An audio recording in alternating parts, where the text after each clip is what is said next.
سلام علیکم برادرای عزیز. هر گیتار نواختن کی میگه که ما اول کامera با کجا اومدیم بعد چیکار رفتن دورم بیا سنم جان زیبی کنارم همیشه سولاش همین نوازیم رفتیم نگاه کنیم در چلیکو را نگاه کنیم با هم یک سیمی توقع همین نوازیم و زیرش ده که آدم ها یاد گرفتگی یاد بگیرن نگاه کنیم باری نمی نقطه را میجقی کرده چی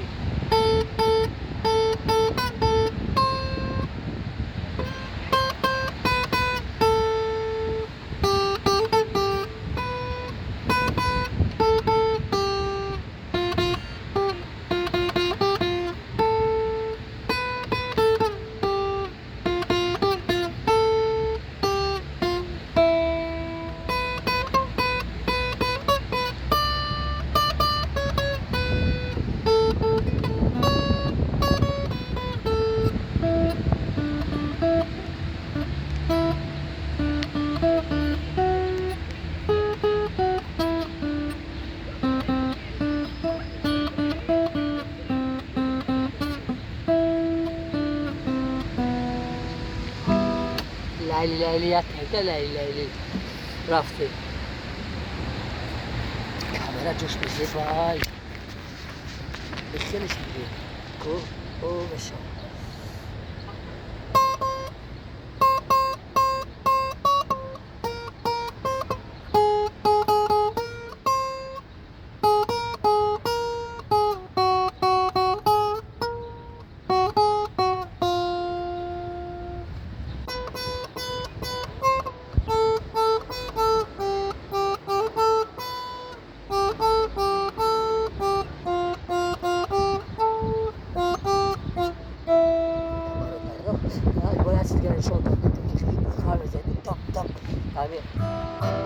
خیلی بسیار نمیتونم و خیلی چیزی که کلو به اینجاش باید پرش که میزنیم